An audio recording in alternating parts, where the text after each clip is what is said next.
Marlène et Jean-Claude sommes très heureux de te présenter une émission très spéciale afin de comprendre les faits d'actualité.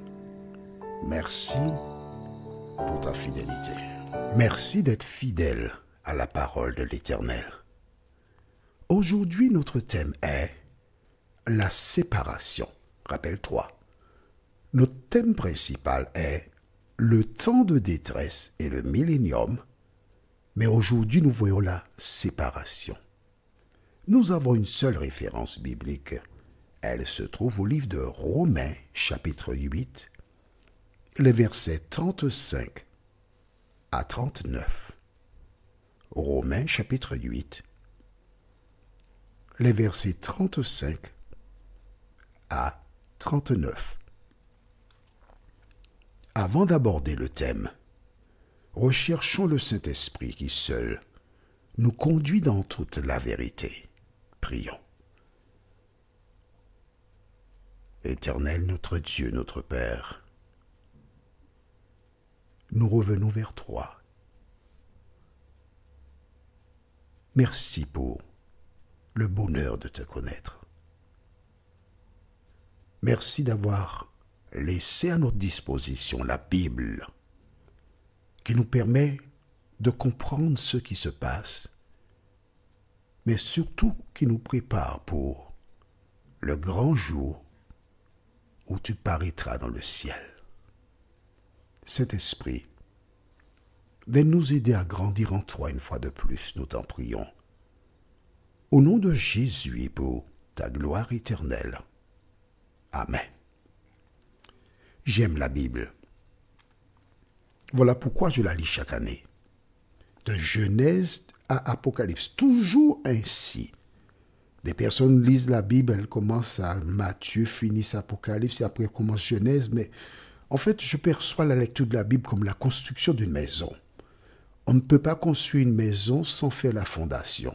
Mais bien sûr, une fois la fondation achevée, on coule ce qui s'appelle des amorces, c'est-à-dire béton de propreté sur la semelle, et l'amorce, ce sont des petits bouts de trucs qui font parfois 50 cm, 1 mètre, et qui permettent d'avoir l'assise de la maison. Et puis ensuite, on coule la dalle, et puis ensuite, on fait monter les murs, et après, on recouvre, et au fur et à mesure, et la maison est achevée. Mais on est obligé de commencer par la fondation.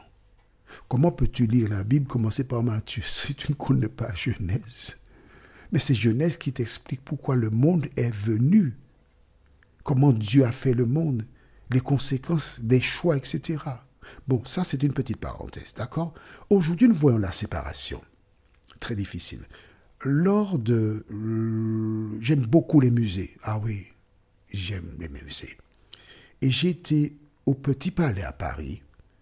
Et là, il y a une représentation d'Adam et Ève et leur fils Abel qui est mort. Vois-tu, quand je visite des musées, j'aime cela. J'aime prendre mon temps pour regarder, pour observer, et je porte une attention soutenue. Je cherche les détails, que ce soit la peinture ou encore des monuments, il me parle.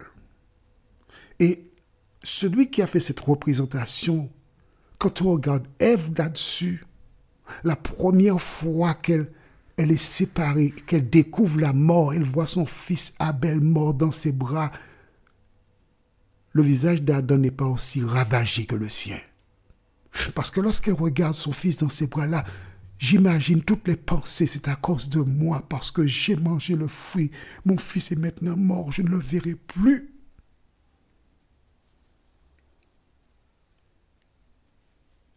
C'est un moment très difficile, une séparation. Qu'elle soit sentimentale ou physique. Et c'est pour cela que toutes les fois que j'ai une personne proche de moi, très proche de moi, je ne vais ni aux veillées, ni aux enterrements. Parce que la séparation est difficile pour moi. Mais il existe une séparation qui est tragique. c'est être séparé de l'Éternel des armées. Alors un homme qui s'appelle Saul de Tarse, dans un premier temps, est un jeune qui a grandi au pied des pharisiens, qui les admirait et qui aspirait un jour à devenir un pharisien pour pouvoir défendre la foi. Et lorsqu'on a lapidé Étienne, on déposa des vêtements aux pieds de Saul de Tarse. Il était gardien des assassins d'Étienne. Un garçon qui en avait une grande confiance. Et quand il a vu ce mouvement, il était content. Il a été voir le sacrificateur. Il dit, bon, donne-moi des lettres qui m'autorisent à récupérer les chrétiens et les ramener ici à Jérusalem. Devant sa fougue, sa détermination lui a donné des lettres. Il est parti. Des gens ont eu l'information. Et ces personnes ont commencé à prendre la fuite pour se cacher de Saul de Tarse. Et tandis qu'il allait remplir sa mission, soudain, une lumière l'a ébloui. Une voix s'est fait entendre. Les gens qui l'accompagnaient ne voyaient rien, ils entendaient, ils étaient paniqués. Et Saul de Tarse entendit une voix lui dire, « Saul, Saul, pourquoi me persécutes-tu » Tout de suite, il a compris que c'est Dieu qui parle. Tout de suite, il a compris que c'est quelque chose d'extraordinaire, hors du commun. Alors il répond, « Qui es-tu, Seigneur ?»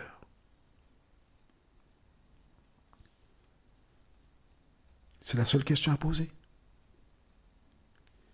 Et la voix de répondre, « Je suis Jésus que tu persécutes. » Attention, il y a beaucoup de personnes qu'on appelait Jésus. En ce temps-là, même là, dans certains pays espagnols, Venezuela et compagnie, il y a des gens qu'on appelle Jésus. Et il entend, « Je suis Jésus que tu persécutes. » Et jusqu'à présent, Saul de Tarse a la certitude qu'il sert Dieu en mettant à mort des chrétiens. Et la voix lui dit, « Je suis Jésus que tu persécutes. » En un laps de temps relativement court, il comprend qu'il était vraiment sur la mauvaise voie. Alors il pose une question. « Seigneur, en disant Seigneur, ça veut dire que je t'accepte comme Seigneur. Hein? Jusqu'à présent, j'obéissais au sacrificateur, mais à partir de maintenant, c'est toi qui es mon Seigneur. Que veux-tu que je fasse? » En un laps de temps relativement court, il est sorti de persécuteur pour devenir un chrétien. Mais c'est faible ça. Parce que toi qui écoutes cet audio et qui comprends l'évangile, tu peux aussi rapidement donner ton cœur à Jésus et devenir un chrétien. Jésus lui donne les directives. Et Saul de Tarse part. Il fait beaucoup de choses. Il remplit beaucoup de missions. Il a la certitude qu'il a été appelé par Jésus de Nazareth. Et il ne s'inquiète pas pour son avenir. Il arrive quelque part. Une jeune fille, sous l'emprise des démons, fait des déclarations. Il chasse le démon. Et les propriétaires de cette jeune fille les font battre de verre, jeter en prison. On leur met des fers aux pieds. Des soldats qui veillent sur eux. Et là, ils sont coincés. Et tandis qu'ils se trouvent là, dans la prison. Rappelle-toi, nous avons vu ensemble, Jésus avait dit, « Et voici, je suis avec vous tous les jours jusqu'à la fin du monde. Hein? » D'accord? Bien. Sauf que là, il ne se pose pas de question. « Mais Seigneur, tu avais dit que tu es avec moi tous les jours jusqu'à la fin du monde. Et pourquoi tu as permis qu'on me donne des coups de pied? On m'a donné des coups de poing. On a arraché mes cheveux, Seigneur. On a pété. On a pété, c'est-à-dire cassé. Près de mon œil, j'ai un œil au beurre noir, Seigneur. On a craché sur moi. Seigneur, mais où étais-tu? Il n'a pas posé de question. Toi qui m'écoutes, tu passes par des moments difficiles. Tu es maltraité, tu es injurié, méprisé. Et qu'est-ce que tu fais? Ah, tu sais, on a menti sur moi, on dit des choses qui ne sont pas vraies sur moi.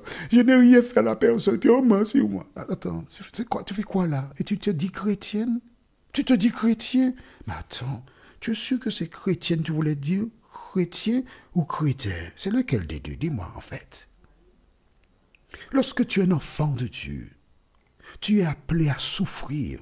Lorsque tu es un enfant de Dieu, tu es appelé à être persécuté. Lorsque tu es un enfant de Dieu, des femmes et des hommes se lèveront contre toi. Pourquoi? Parce que tu as sur toi le sang de Jésus de Nazareth. Voilà pourquoi on dit du mal de toi. Et toi, tu fais quoi? Au lieu de te réjouir, Jésus a dit, réjouissez-vous. Tu pleures?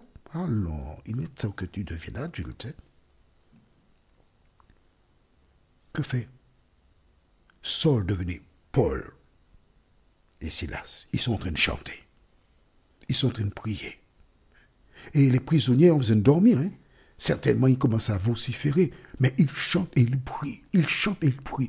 Quand tu as des difficultés, quand tu es persécuté, la seule chose que tu dois faire, c'est faire monter des louanges vers l'Éternel des armées. Prier et dire, Seigneur, béni soit ton nom. Merci. Je suis digne d'être maltraité comme mon sauveur le fut. Et tandis qu'il chante et qu'il prie au milieu de la nuit, la Bible déclare qu'il y a un violent tremblement de terre. Et les fers tombent. Et tous les fers tombent. Toutes les portes s'ouvrent. Le geôlier qui a ressenti la secousse, il est sorti. Il a été regardé. Quand il a vu toutes les portes ouvertes de la prison, il a pris son épée pour se mettre à mort. Pourquoi? Parce que c'est la déchéance. Et il serait condamné à mort. Ne voulant pas avoir cette honte, il s'apprête à se donner la mort. Toi qui t'apprêtes à te suicider, arrête. Arrête. Oublie cela. Oublie. Attends. Contacte-moi. On va échanger, toi et moi. D'accord? Cet homme était prêt à se mettre à mort. Mais soudain, il a entendu une voix dire, ne fais pas ça, nous sommes tous ici. Alors, effrayé, il rentre dans la cellule de ce Paul et dit, Seigneur, que faut-il que je fasse pour être sauvé? Il n'a pas été dans les autres cellules, il a été dans la cellule de Paul. Que faut-il que je fasse pour être sauvé? Parce que je crois que tu es envoyé par l'Éternel. Quand on a fermé la cellule, j'ai été me renseigner, j'ai appris qui tu es, j'ai appris ce que tu fais. Et maintenant, avec cette manifestation, je sais, parce que tous les prisonniers n'ont pas pu sortir. Ils n'ont pas laissé la prison, ils sont restés là. Je sous-entends, hein, c'est pas écrit dans la Bible, mais je te raconte.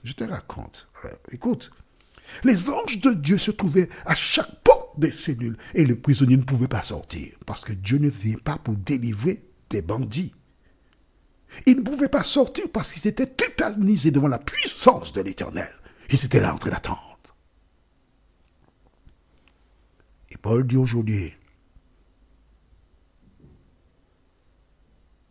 que Jésus est mort pour le sauver lui ainsi que sa famille.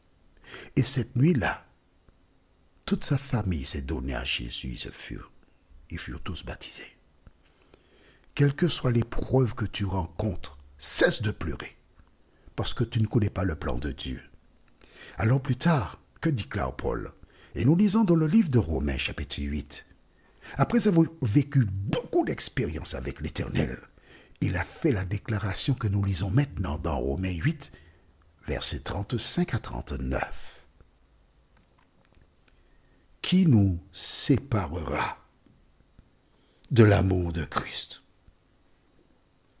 Serait-ce la détresse, l'angoisse, la persécution, la faim, le dénuement, le danger ou l'épée?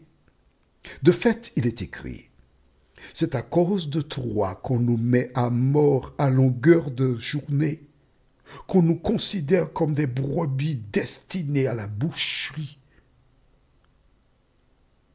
Au contraire, dans tout cela, nous sommes plus que vainqueurs grâce à celui qui nous a aimés.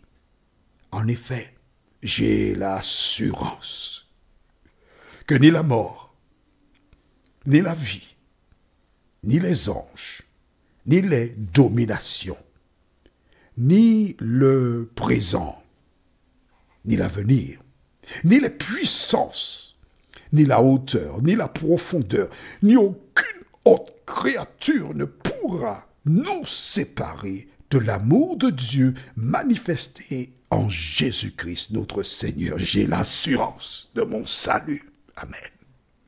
Mon ami, si tu as l'assurance de ton salut, quel que soit ce que des gens peuvent te faire, quel que soit ce que l'on peut dire de toi, cela ne peut pas t'atteindre parce que tu as l'assurance de ton salut.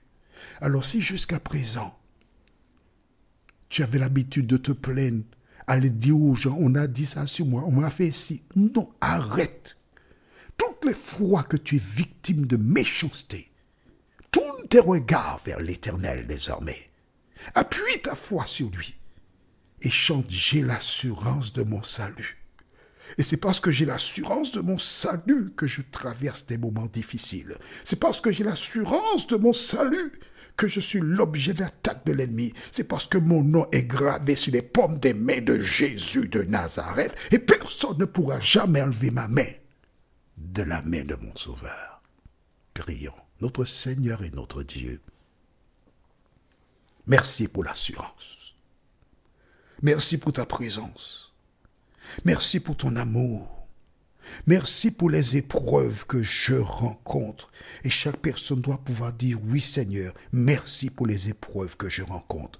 Donne-moi la force pour les affronter. Donne-moi la force pour m'en sortir. Donne-moi la force pour me rappeler que je n'ai encore rien vu comparativement à ce que mon Sauveur a connu. Et aide-moi, Seigneur, jour après jour, à avoir sur mes lèvres des chants de louange et de reconnaissance, nous t'en prions. Au nom de Jésus et pour ta gloire éternelle. Amen. Que l'Éternel continue de t'éclairer et il me tarde de te retrouver. Nous sommes parvenus au terme de notre réflexion. Si d'aventure tu as une question, il te suffit d'envoyer un message par le biais de WhatsApp au numéro suivant, plus 596 696 88 93 93. Et alors Jean-Claude, moi, je me ferai un réel plaisir de répondre à ta question.